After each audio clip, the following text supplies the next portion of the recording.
Hello again. A concept cafe, Kraftwich, aims to reduce its use of single-use plastic by 70% next year. It's among 9 companies, including popular F&B brands and hospitality groups, that have committed to reducing their plastic use under an initiative of the Worldwide Fund for Nature, or WWF. Plastic Action, or PACT for short, aims to put together the efforts by individual companies for a more targeted approach. Kraftwich has already switched to biodegradable straws and cornware cutlery at their outlets.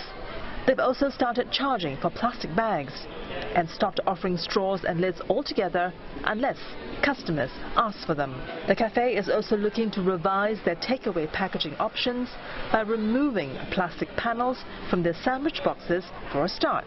We ask ourselves questions like, do we really need this packaging in the first place? If we don't, then we'll remove them from our restaurants and from our cafe.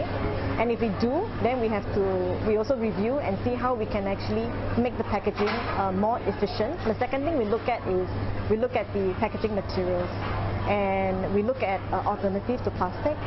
So we look at things like plant-based and recycled materials. Kraftwich also wants to encourage reusability. It offers 50 cents off any drink if customers bring their own cups, and sells reusable sandwich bags. Accor Hotels Group, which operates 15 hotels island-wide, is looking at a slew of green efforts in the name of sustainability. This is not your ordinary plastic bag. It's a bag made from cassava, a root vegetable. It dissolves in hot water without a trace. This may mean less plastic bags in the oceans and landfills in the future.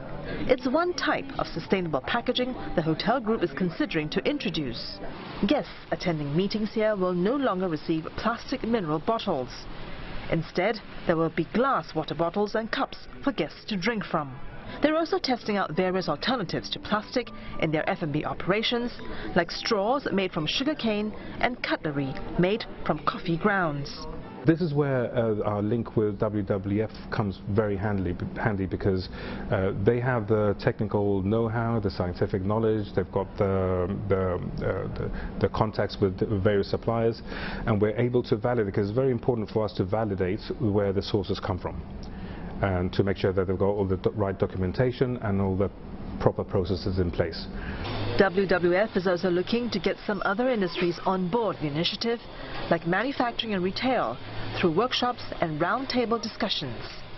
We found that through a very, very thorough survey of Singaporeans that over 70% of Singaporeans actually wouldn't mind inconveniencing themselves without single-use plastics if it was better for the environment. And therefore we feel that it was time to move and time to actually get a collective action from these industries. The pressure to take action is mounting indeed. Studies show that 80% of plastics in the ocean are believed to come from land sources. By 2050, it's estimated that there could be more plastic in the ocean than fish by weight, which may potentially affect human health and well-being.